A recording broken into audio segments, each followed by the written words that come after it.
Assalamualaikum warahmatullahi wabarakatuh.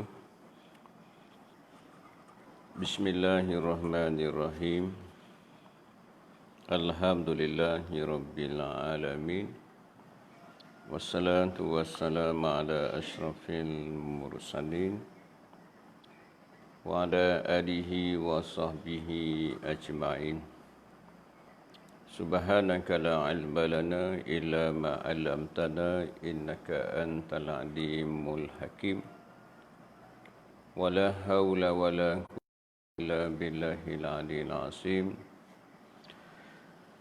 Wala haula wala quwwata illa billahil aliyil azim. Wala haula wala quwwata illa billahil aliyil azim. Rabbi shrah li sadri wa yassir li amri wa hlul 'uqdatam min lisani yafqahu qawli, amma ba'd.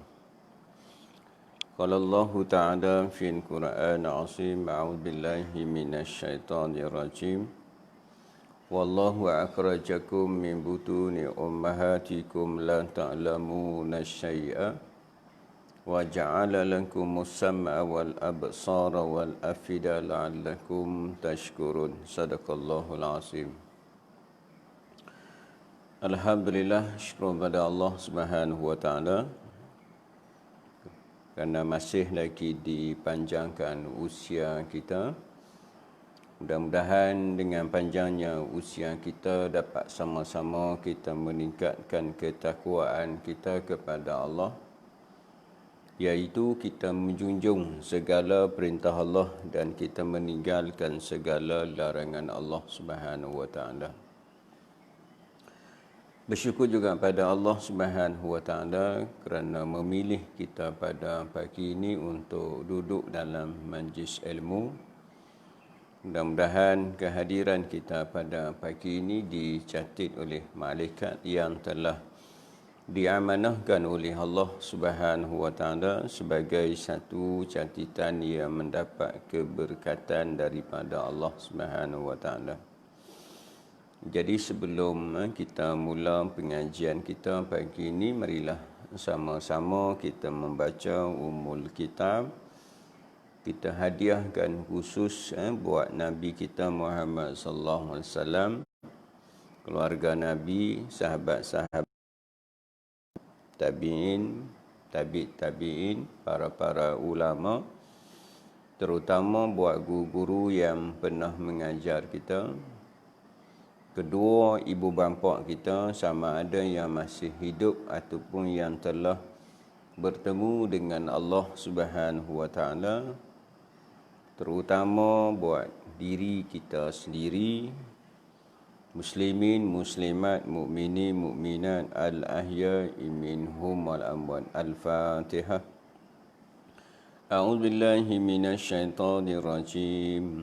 Bismillahirrahmanirrahim. Alhamdulillahi rabbil alamin. Ar-Rahmanir Rahim. Maliki yaumiddin. Iyyaka na'budu wa iyyaka nasta'in. Ihdinas siratal mustaqim. Siratal ladzina an'amta 'alaihim ghairil maghdubi 'alaihim waladdallin. Amin.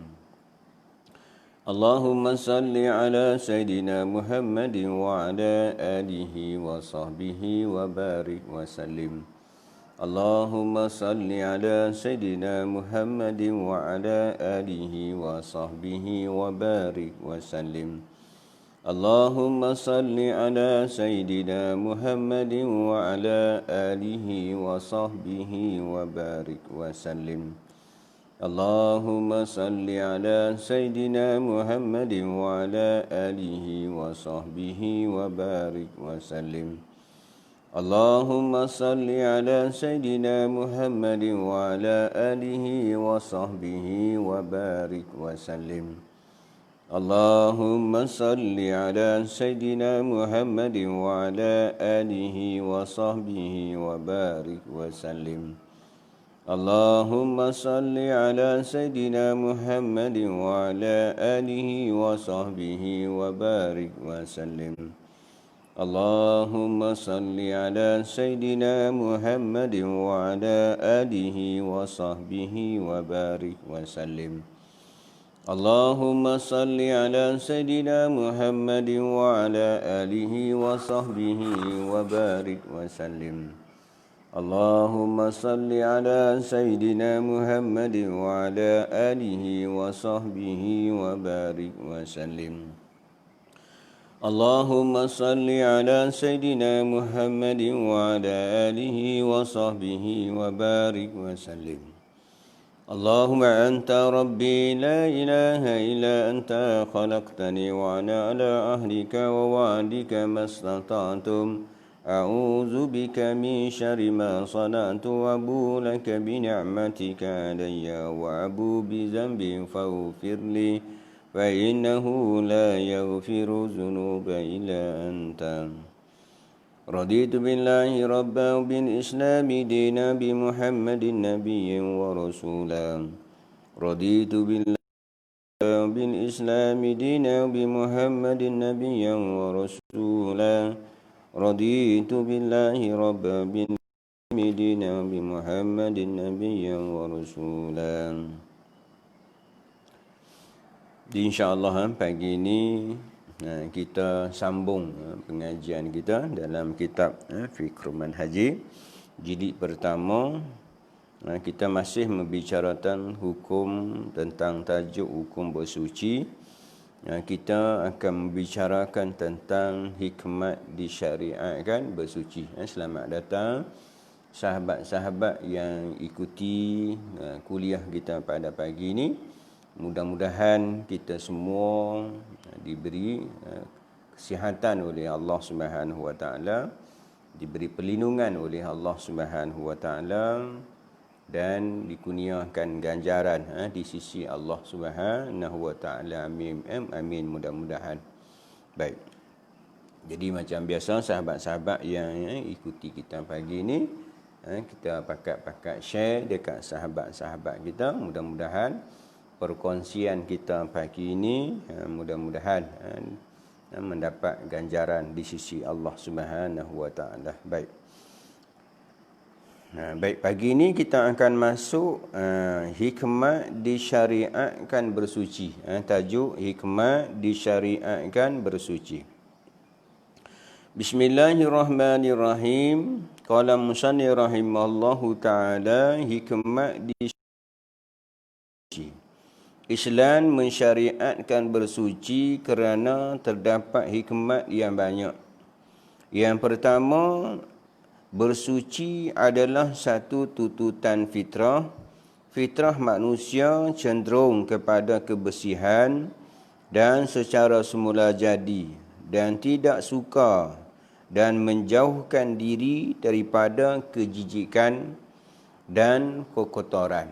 Jadi sifat manusia ni memang sifat fitrahnya, dia sebut di sini ialah cenderung kepada kebersihan. Kita pergi tanyalah siapa-siapa pun, tuan-tuan, puan-puan, muslimin, muslimat, dia nak mesti dia tu pada sifat fitrah semula pada kebersihan. Nak kepada kebersihan. Tak ada orang yang tak mau kepada kebersihan. Sebab apa? Sebab itu sifat fitrah semula jadi manusia, dia akan nak kepada yang bersih. Apa-apa pun lah kita nak lihat benda-benda yang bersih tu sifat semula jadi.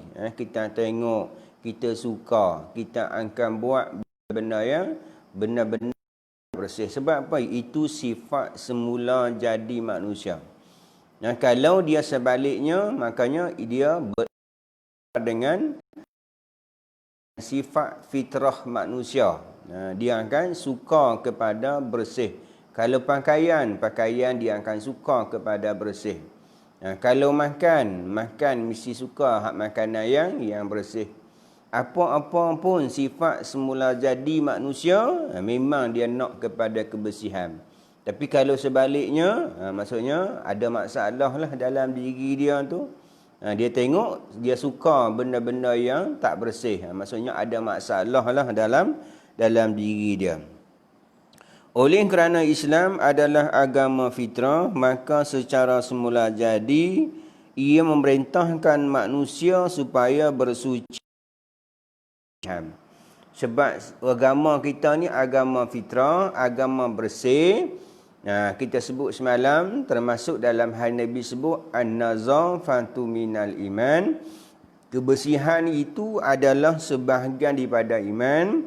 Dan juga kita sebut semalam juga dalil daripada firman Allah Subhanahu wa taala dalam surah Al-Baqarah ayat 222, Allah yang bermaksud Subhanahu wa taala suka kepada orang yang bertaubat. Allah Subhanahu wa taala suka kepada orang yang bersih.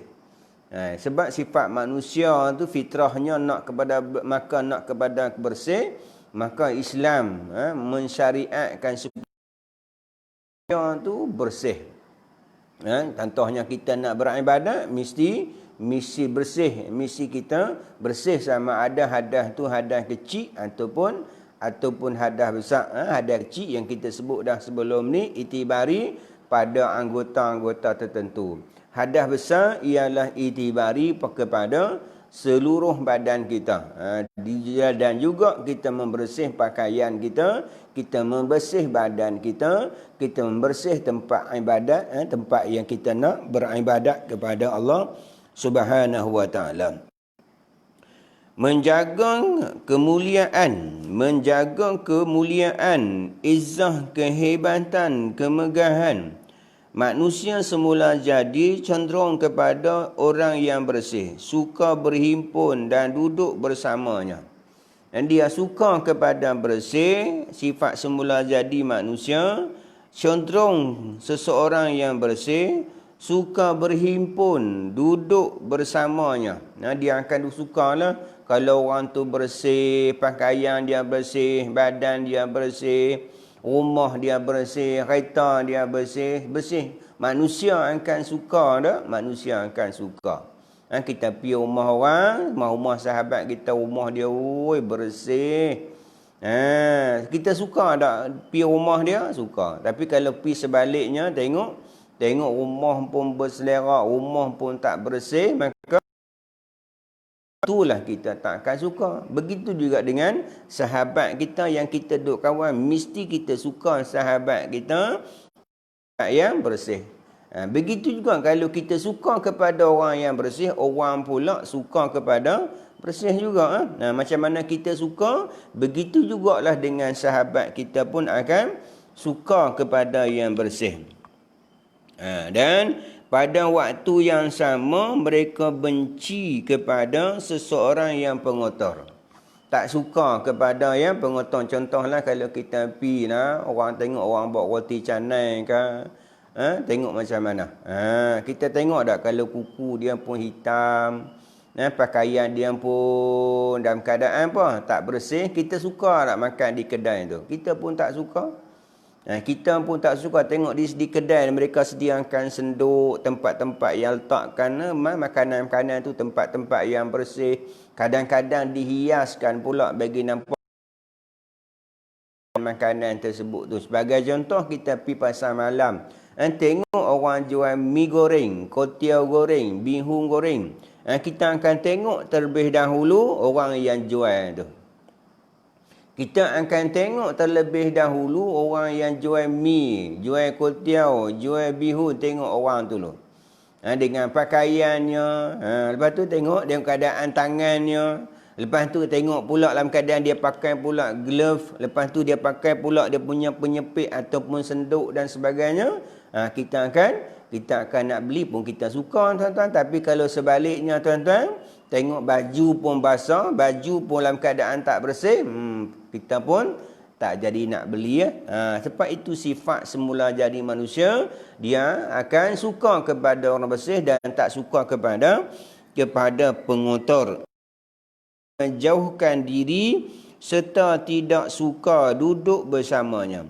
oleh kerana Islam adalah agama yang sangat mengambil berat dalam menjaga kemuliaan seseorang yang beriman, mukmin dan kehebatannya, maka Islam perintah supaya mukmin itu menjaga kebersihan agar menjadi orang yang mulia disegani di kalangan saudara-saudaranya.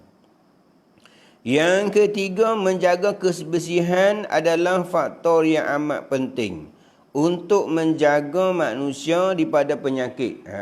Yang kedua, yang tadi ni sifat semula jadi manusia nak kepada bersih, tak suka kepada pengotor. Yang ketiga, dia kata faktor utama penting untuk menjaga manusia daripada penyakit.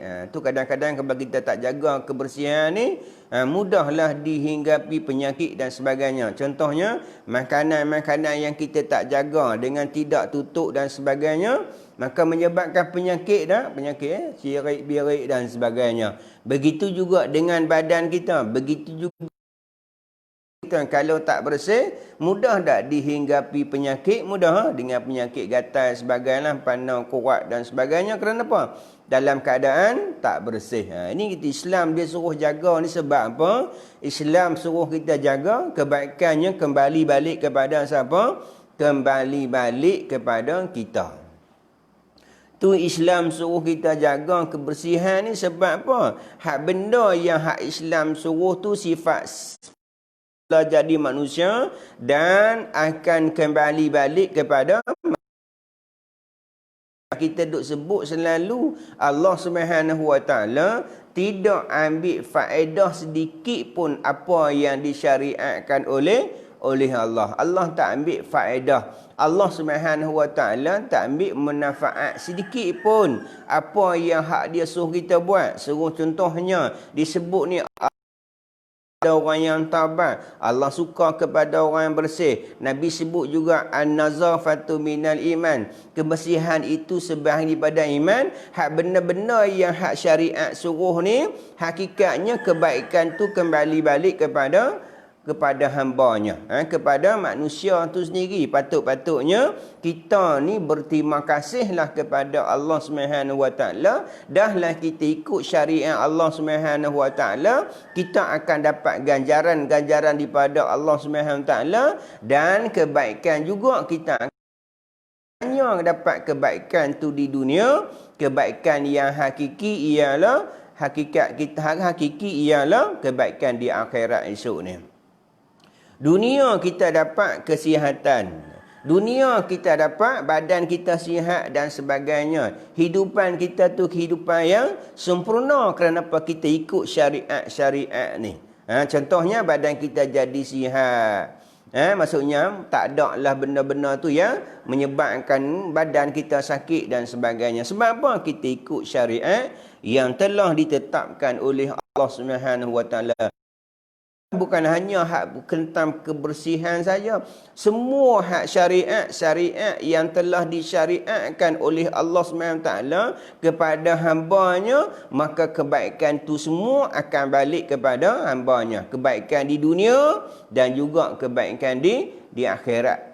Hak dunia pun kita dapat keberkatan hidup dah.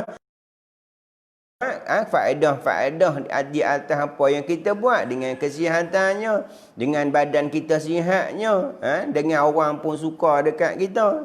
Kenapa? Sebab kita ni bersih, pakaian bersih, badan bersih, tempat bersih. Orang pun suka. Bila orang pun suka, Allah pun suka lah. Macam mana kita sebut dah sebelum ni, apabila Allah Subhanahu Wa Taala suka kepada seseorang, Allah Subhanahu Wa Taala akan panggil malaikat Jibril, beritahu kepada malaikat Jibril, "Ya Jibril, aku suka kepada hamba ni. Aku suka kepada si anu ni." Maka malaikat Jibril pun suka kepada si anu ni. Allah akan panggil nak malaikat, "Ya malaikat, aku ni. Nama sekian-sekian si anu bin si anu ni aku suka dekat hamba ni." Maka malaikat Jibril pun suka. Dan malaikat Jibril beritahu kepada seluruh malaikat, sebab malaikat Jibril ni adalah ketua malaikat. Dia jadi ketua malaikat ni. Malaikat Jibril ni adalah ketua kepada malaikat-malaikat. Maka malaikat Jibril ni begitu seluruh malaikat ni banyak tak malaikat ni? Banyaklah malaikat ni, banyak berganda-ganda daripada kita. Wallahu a'lam banyak mananya malaikat. Malaikat-malaikat yang qiyam, yang sujud, yang bertasbih, yang melaksanakan tugasan-tugasan, perintah-perintah Allah Subhanahu Wa Taala, banyak tak? Banyak malaikat-malaikat tu. Kepada seluruh malaikat supaya menyukai kepada si anu bin si anu tu. Malaikat suka ni, malaikat minta pada Allah Subhanahu Wa Taala diampunkan dosa hamba-hamba ni. Malaikat-malaikat minta pada Allah diangkatkan darjat hamba-hamba ni. Tu malaikat-malaikat ni apabila malaikat suka, malaikat Jibril suka, malaikat beritahu kepada seluruh malaikat supaya menyukai hamba ni. Dan Allah Subhanahu Wa Taala bagi rasa penduduk dunia ni suka kepada dia. Orang suka dekat dia. Tu kita tengok tuan-tuan, tengok atas dunia kalau orang suka kita, tanda-tanda itu kebaikan. Tetapi atas dunia ni kalau kita masih hidup ni, orang duk meluat dah. Orang tak suka dah kita ni, maka di akhirat lagi sakal tuan-tuan. Begitu juga Nabi kata, bila Allah Subhanahu Wa Taala benci kepada seseorang, begitu jugalah malaikat Allah Subhanahu Wa Taala panggil malaikat Jibril, ya Jibril, aku tak suka kepada si anu bin si anu tu, tak suka. Maka malaikat Jibril pun tak suka kepada si anu tu. Dan malaikat Jibril suruh malaikat supaya membenci kepada si anu tu. Si anu bin si benci, dan Allah Subhanahu Wa Taala bagi rasa penduduk bumi itu supaya membenci dia. Tu kadang-kadang masa hidup orang benci dia. Orang abang kata nak hantau dah budak hak duk naik motor tu accident. Budak mana? Budak tu lah, anak-anak tu lah. Orang kata apa? Patut-patut dia tu mati lama dah. Orang pun tak suka dah. Atas dunia pun tunjuk dah. Nak abang kata apa? Nak abang kata Allah Subhanahu Wa Taala tak suka atas dunia pun orang tak suka. Patut-patut orang tua ni mati lama dah ni. Maksudnya mereka duduk minta mati. Mereka melaknat orang-orang yang tak ikut syariat Allah Subhanahu Wa Taala. Baik. Dia kata penyakit ini kerana kebanyakan penyakit merebak menular di kalangan manusia adalah disebabkan kotoran. Kotoran tu kita bila kita beruduk tu bersih dah. Kita basuh muka, kita basuh tangan, kita sapu telang kepala, kita basuh kaki. Sebab apa? Muka-muka ni ialah tempat yang terdedah kepada kotoran. Tangan, kaki dan sebagainya ialah tempat-tempat yang terdedah kepada kotoran. Oleh itu, membersih badan, membasuh muka, dua tangan, hidung dan dua kaki, anggota-anggota yang sentiasa terdedah kepada kotoran beberapa kali setiap hari menjadi badan sentiasa terpelihara daripada penyakit. Bayangkan, kalau kita beruduk, sekurang-kurangnya kalau kita sembahyang fardu, sehari semalam, kita basuh muka. Basuh pula bukan sekali, 3 kali. Tu contohnya penyakit COVID-19 baru. Digalakkan kita basuh tangan. Kita bukan hanya basuh tangan tu sampai ke siku. Tu Islam mensyariatkan benda tu bukan baru. 1440 tahun dulu lagi Islam suruh kita basuh tangan, bukan hanya basuh tu sampai ke siku. Kita basuh muka, kita berkomor-komor, kita masuk air dalam hidung, kita basuh telinga kita. Semua benda tu Islam suruh kita buat kerana apa? Nak membersihkan. Sebab kuasan-kuasan yang hak disuruh kita suci, bersih tu, basuh tu, ialah kuasan-kuasan yang mudah terkena kepada kotoran-kotoran. Kita basuh muka. Tu hadis yang kita sebut semalam. Hadis Nabi tanya dekat sahabat-sahabat, di hadapan rumah kamu ada sebatang sungai. Kamu mandi sehari 5 kali. Ada tak kotoran? Nah, sahabat Nabi tanya dekat sahabat-sahabat. Ada tak kotoran? Sahabat kata tak ada Rasulullah, sehari 5 kali. Umpama macam itulah Nabi kata, kamu berwuduk lepas tu kamu sembahyang. Seolah-olah kamu dengan Allah Subhanahu Wa Taala tu tak ada dosa. Luaran kita bersih hak di segi kotoran-kotoran. Hak dalaman bersih hak di segi dosa-dosa. Disebut maknawiyah tu, hak sifat-sifat yang ada tu kita bersih. Maknawiyah hak inilah ialah sifat-sifat mazmumah yang ada tu.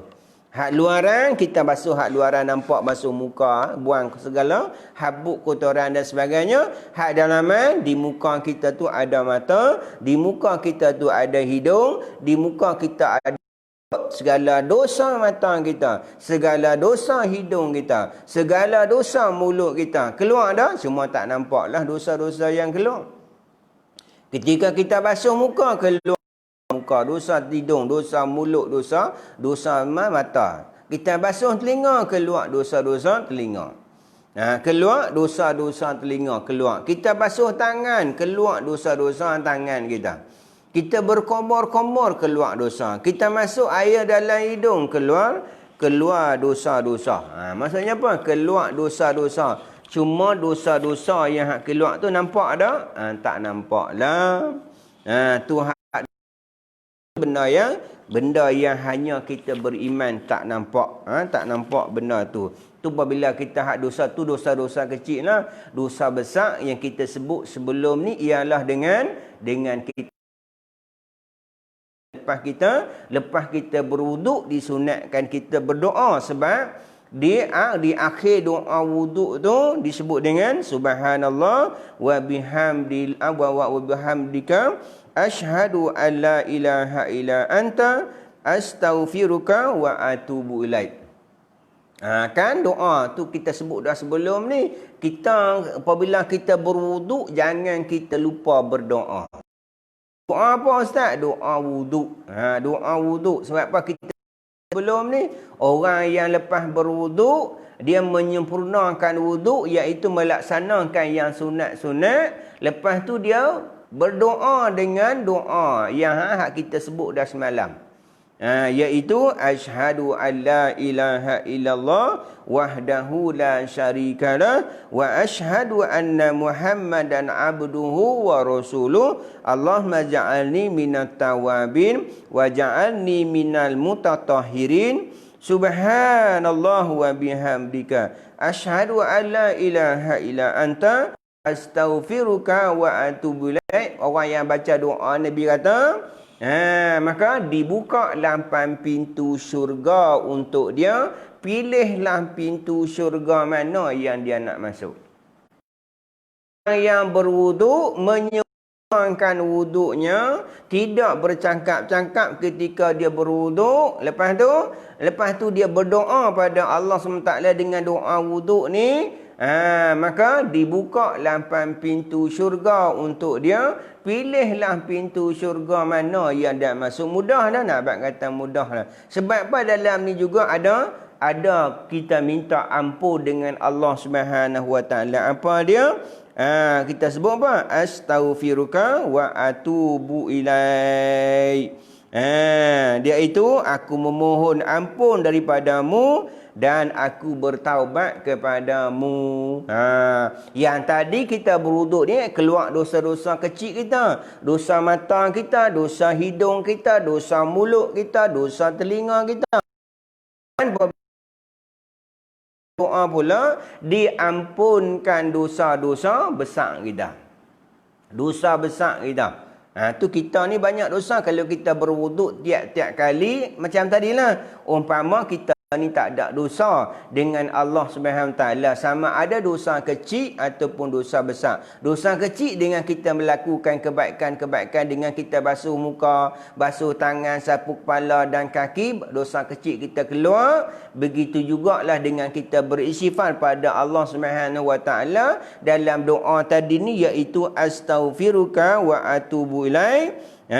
Iaitu aku memohon ampun kepada kamu dan aku bertaubat pada kamu, iaitu dosa besar kita. Dua-dua hak dosa kecil pun Allah ampun, hak dosa besar juga Allah Subhanahu wa ampun juga. Untung tak kita? Tu untung kita tuan-tuan, kita sempurnakan wuduk kita, lepas tu kita sembahyang. Kalau mati pun tuan-tuan masuk syurga dah tuan-tuan. Mudah tu kata-kata mudahnya kita ni nak masuk syurga. Mudahnya kita nak masuk syurga.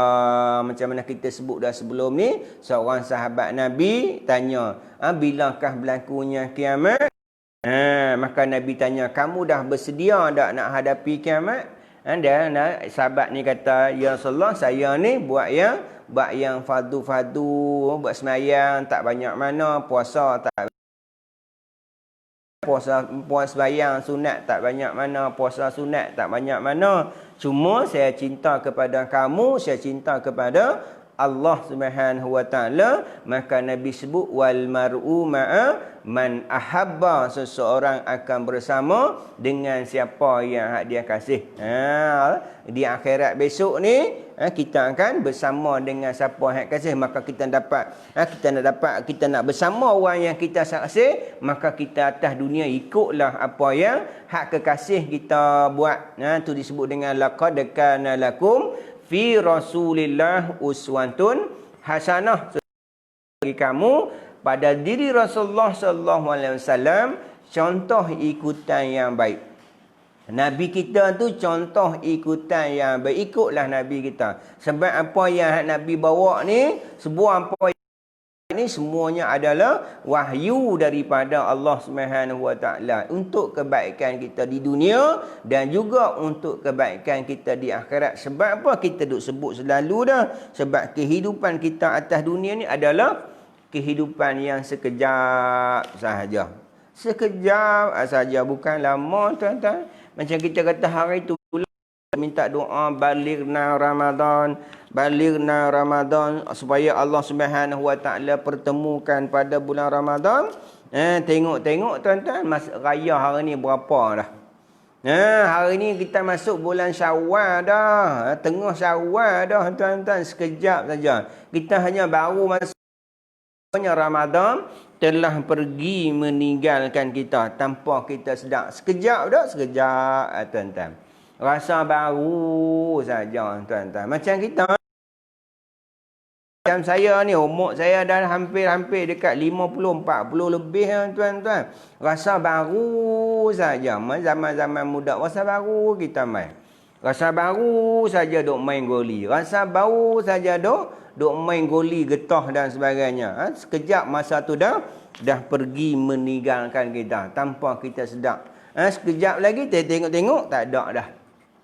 Dia bertanya pergi mana? Dia berkata, mati dah ustaz. Kita hanya qalu inna lillahi wa inna ilaihi raji'un. Maksudnya kita dah balik bertemu dengan Allah Subhanahu wa taala. Maka buatlah benda-benda yang hak sebut ni, benda yang hak Islam suruh ni, maknanya untuk kebaikan kita sendiri. Baik, yang keempat, berdiri di hadapan Allah dalam keadaan suci, bersih. Ini kerana dalam sembahyang manusia bercakap dengan Tuhannya dan bermunajat kepadanya. Dia sebut di sini. Ada soalan ni. Misran Suri, Assalamualaikum Ustaz. Waalaikumsalam. Wan Faizah, Assalamualaikum Ustaz. Dan sahabat-sahabat, waalaikumsalam. Alam Jamaluddin, assalamualaikum, waalaikumsalam. Johnny Mac ni dia tanya, Ustaz, nak tanya Ustaz, kalau di tengah ambil wuduk, separuh tertiba air tak ada, air tiada, dan pergi cari air dah jumpa, nak sambung tak mana, wuduk tak sempurna atau ambil semula. Dia soalan dia, sahabat kita ni selalu, terima kasih pada Johnny Mac ni, selalu dia tanya ni soalan-soalan ni. Dia tanya duk ambil wuduk, tahu-tahu air tak ada, habis dah. Contohnya dia basuh muka 1, 2, 3, lepas tu basuh tangan tahu-tahu air tak ada. Macam mana nak buat? Nah, lepas tu ayat tak ada. Duk sat ayat ada pula. Nah, tadi ayat habis contohlah kita ambil di paik lah. Paik tu kolah pun tak ada sebagai contoh lah. Kita ambil wuduk. Nah, basuh muka 1, 2, 3. Lepas tu basuh tangan 1, 2, 3. Lepas tu buka-buka ayat tak ada. Nah, lepas tu lama ni ayat tak ada. Lepas tu ada pula ayat. Macam mana? Nak mula balik kan macam mana? Maka tertib. Lepas tangan kanan, tangan kiri. Basuh tangan kiri. Lepas tu sapu kepala. Lepas tu kaki lah. Ataupun telinga. Jadi ikut tertib. Nah, kita basuh muka, basuh tangan, yang basuh tangan, lepas tu ayat tak ada. Lepas tu duduk, ayat ada pula. Macam mana? Tertib, iaitu lepas tangan kanan, kita basuh tangan kiri ya, ikut tertib tu. Ikut tertib. Lepas tangan kanan, tangan kiri lah. Lepas tangan kiri, sama juga macam kita sebut dulu ni. Dua minggu sudah kita sebut. Contohlah di waktu malam kita bocak rumah. Kita bocak rumah lah.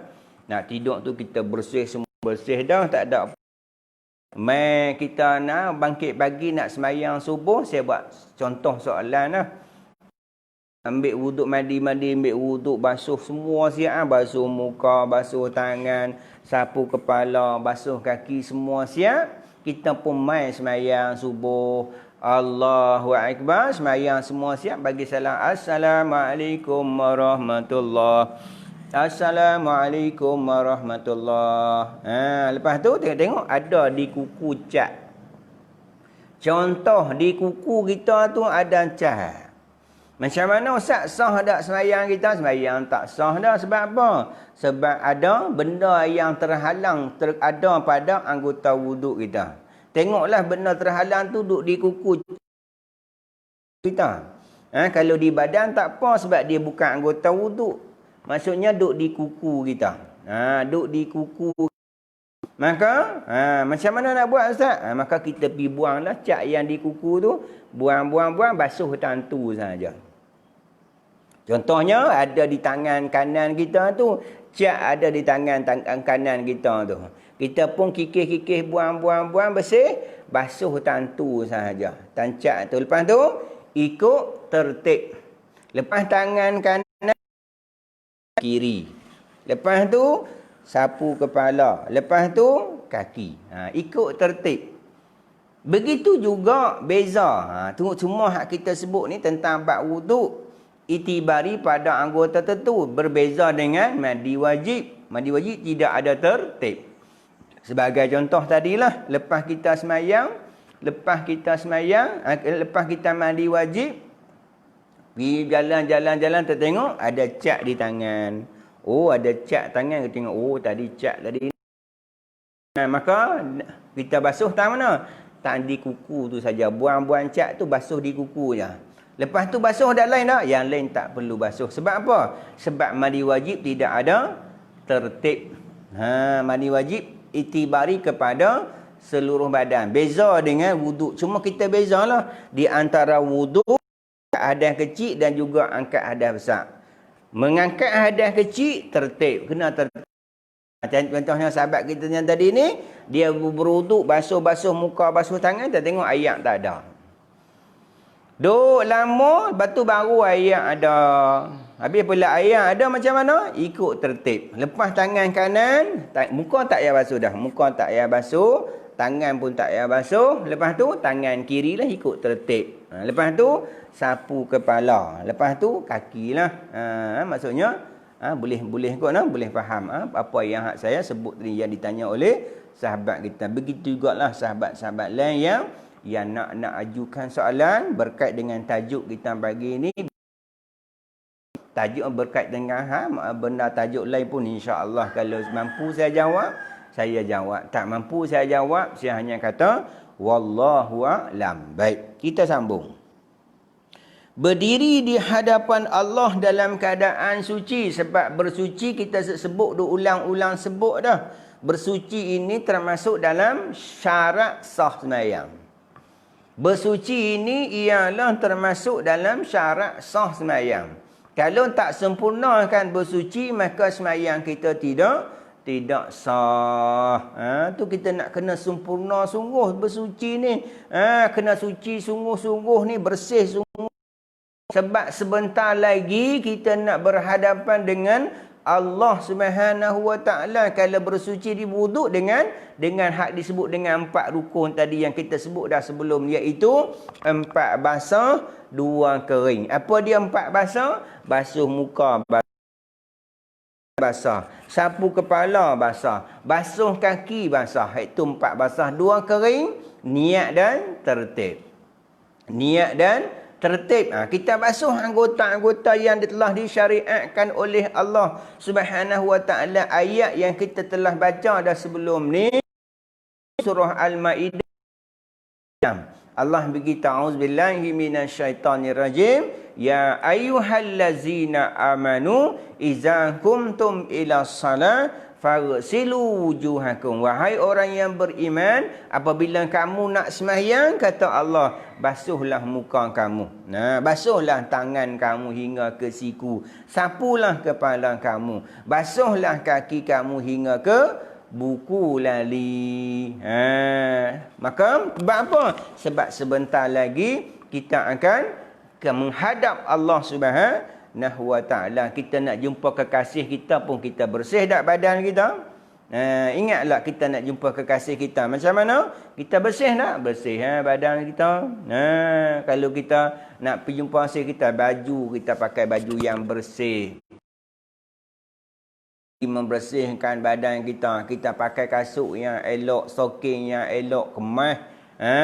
So kita nak jumpa kita nak jumpa kekasih kita pun pi awal-awal nak jumpa kekasih. Sebab apa kekasih kita? Ini kekasih kita siapa dia? Allah Subhanahu Wa Taala yang kita cinta lebih daripada segala-galanya. Allah tu kita cinta, kita kasih daripada segala-galanya. Contohnya kita tinggal pagi ni, hak kehidupan dunia kita meduk dalam majlis ilmu. Kenapa? Sebab kita cinta kepada Allah Subhanahu Wa Taala. Kita tinggal segala-galanya, kita bangkit malam. Kita tinggal segala-galanya untuk kita beribadat pada Allah Subhanahu Wa Taala. Kerana apa? Kerana kita cinta kepada Allah Subhanahu Wa Taala. Kita buat, kita sanggup tinggal hak kepentingan kita. Kerana apa? Kita nak mengabdikan Allah Subhanahu Wa Taala. Itu yang kita buat. Sebab saat lagi ni apabila kita bersih, saat lagi ni kita nak menghadap siapa? Nak menghadap Allah Subhanahu Wa Taala. Tu mula-mula sekali saya duk sebut selalu, kita angkat tangan, selender kita di hadapan Allah ni tandanya selender. Selender kita serah diri kepada siapa? Allahu Akbar. Allah Maha Besar. Allah Akbar. Allah Maha Besar. Maksudnya lain daripada Allah Subhanahu Wa Taala semuanya lemah belaka. Lain daripada Allah Subhanahu Wa Taala semuanya tak berkuasa. Lain daripada Allah Subhanahu Wa Taala semuanya akan binasa. Tu kadang-kadang kita duk sebut selalu, kadang-kadang kita pi cari rezeki, lupa kepada yang memberi rezeki. Pi cari rezeki siang malam cari rezeki, tapi lupa kepada yang memberi rezeki. Lupa yang memberi rezeki. Macam ingatlah yang bagi rezeki dulu, lepas tu boleh kita ingat yang bagi rezeki, maka murah tak rezeki kita? Murah. InsyaAllah kita cari agama Allah, dunia akan cari kita. Kalau kita cari agama Allah, insya-Allah dunia akan cari kita. Tapi kalau kita cari dunia, agama tak mau ikut kita. Kita cari agama Allah, dunia akan ikut kita. Tetapi kalau kita cari dunia, agama tak mau ikut kita. Umpama dalam kitab sebut, umpama ibarat dia sebut, umpama menanam padi, lalang akan tumbuh. Dan orang yang tanam lalang, padi takkan tumbuh. Perasan tak tuan-tuan? Ini dalam kitab sebut. Umpama menanam padi, lalang akan tumbuh. Kalau kita tanam padi, lalang mesti tumbuh. Tetapi kalau lalang, padi tumbuh tak agak-agak tuan-tuan? Padi takkan tumbuh. Tanam padi, lalang akan.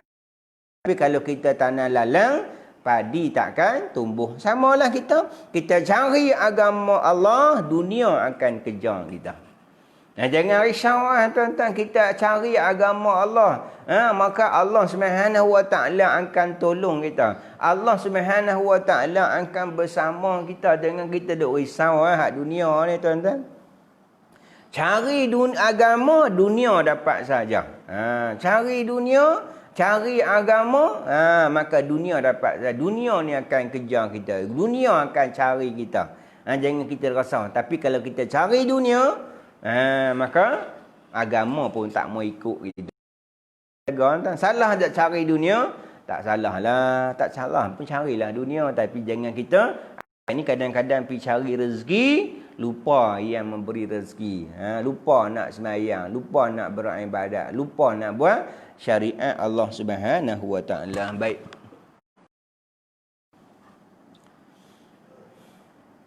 Kita sambung.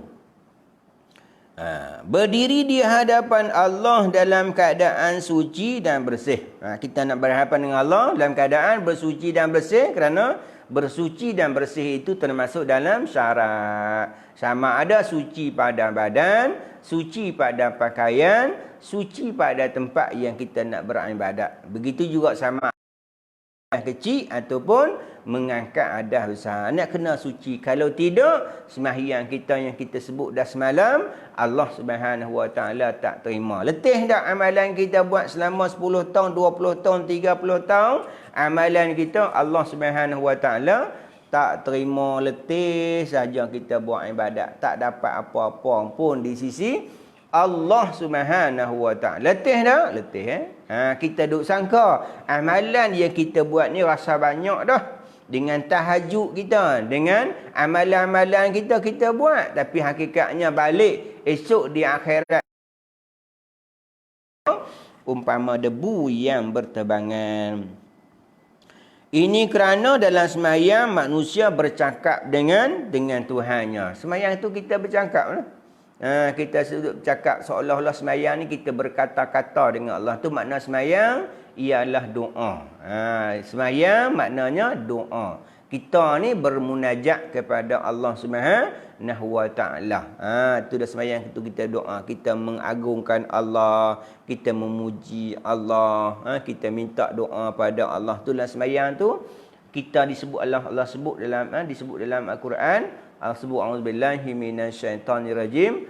Wa idza sa'alaka 'ibadi anni fa inni qarib ujibu da'watad da'i iza da'an falyastajibu li wal yu'minu bi la'allahum yarsyudun. Apabila hamba-Ku bertanya tentang diriku wahai Muhammad, beritahu Allah tu dekat dengan kita.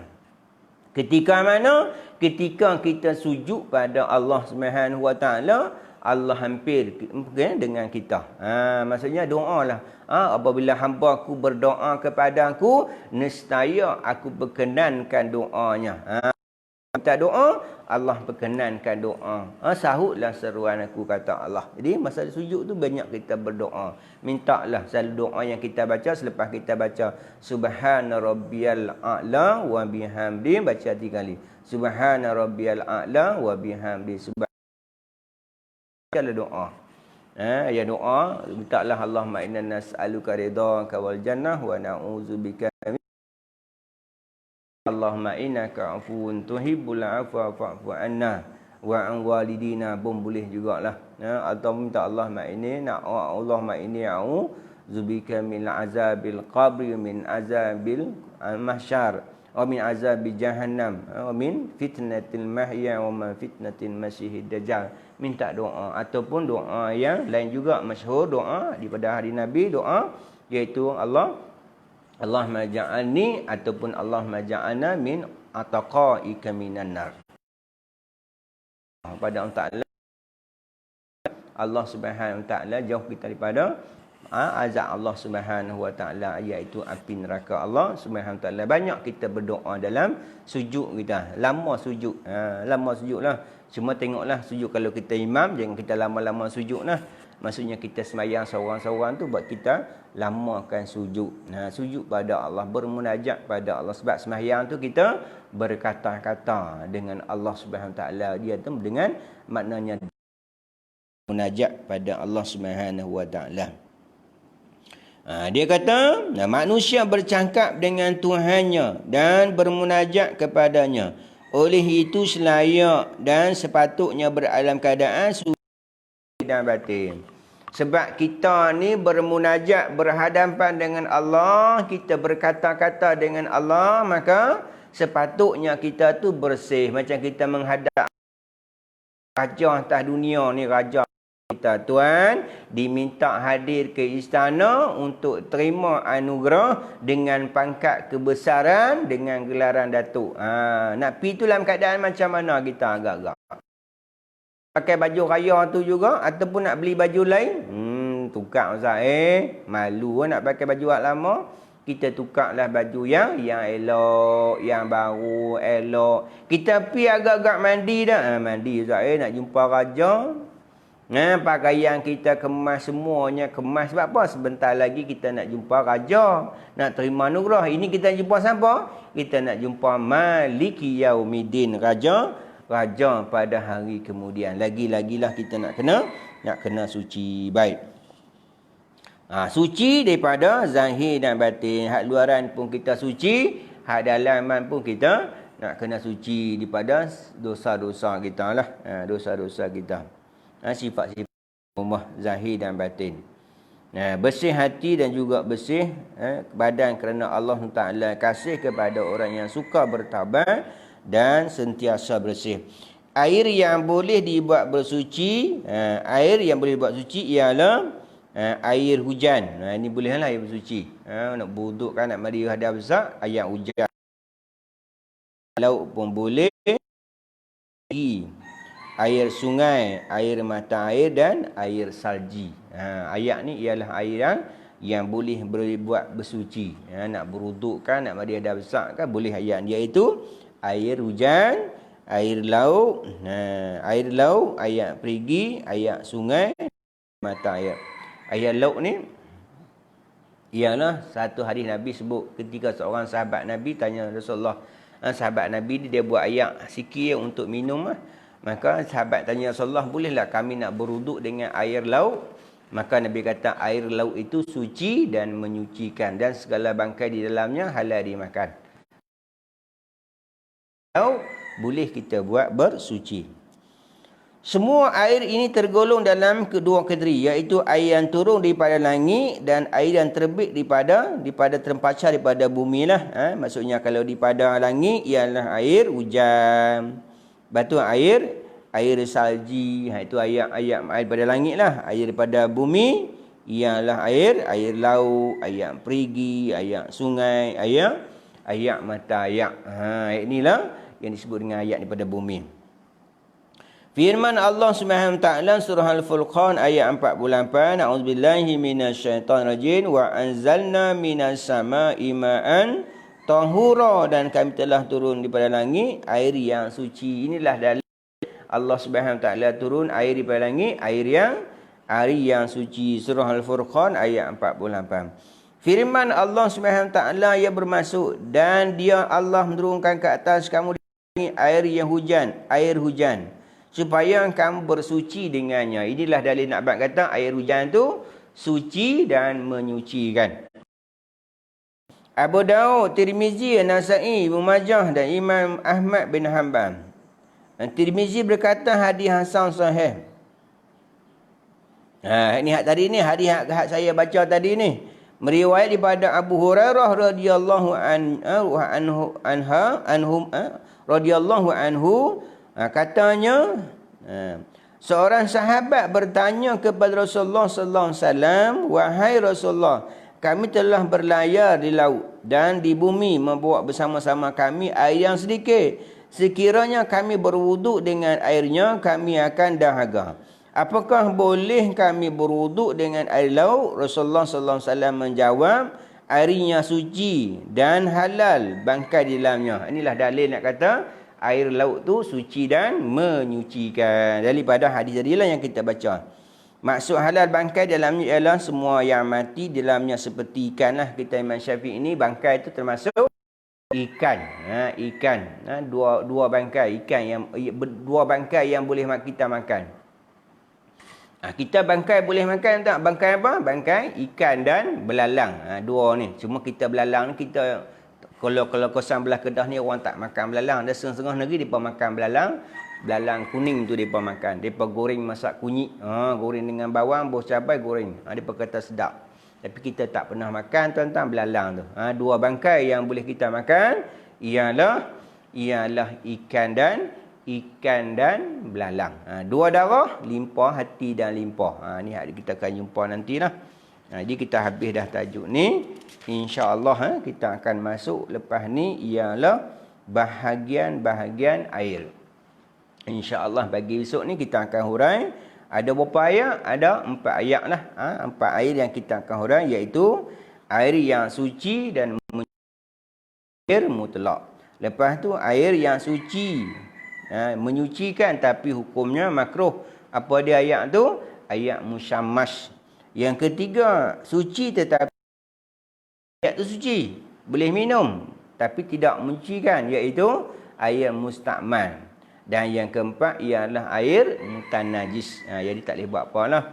Cuma kalau kita nak guna juga ayat ni dengan kita berjoris pokok bunga lah, air mutanajis tak boleh guna dah.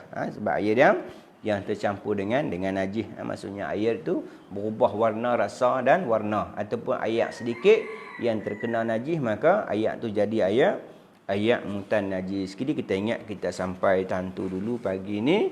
Mudah-mudahan, terima kasih sahabat-sahabat yang ikuti kita pagi ni. Lebih kurang 40 orang yang duk tengok saya waktu ni. Mudah-mudahan kita semua ataupun yang lain juga yang ikuti, mudah-mudahan kita semua ni dianugerahkan oleh Allah Subhanahu Wa Taala dengan kedudukan yang tinggi. Maksudnya Allah Subhanahu Wa Taala merahmati kita, beri kesihatan kepada kita, beri perlindungan kepada kita daripada musibah-musibah, dan Allah Subhanahu Wa Taala juga kita amin. Dan saya minta jugalah sahabat-sahabat kita yang ikuti ni, kita pakat-pakat share dengan sahabat-sahabat kita. Mungkin waktu ni depa tak tengok, mungkin waktu lain depa tengok, kita share dalam kita ada yang 5,000, ada yang 4,000, ada yang 10,000, ada yang 3,000, ada yang 1,000. Kita like sahaja, kita share sahaja, maka sahabat kita yang jadi friend kita pun akan dapat ikuti. Maka pahala ikuti kita pun dapat, kita pakat. Dan kawan tu pula share pula, maka sampai bila-bila lah disebut dengan ilmu yang bermanfaat. Kita kongsi, maka dia akan dapat ganjaran sisi Allah Subhanahu Wa Taala. Jadi saya ingat cukup dah kadar tu pada pagi ini.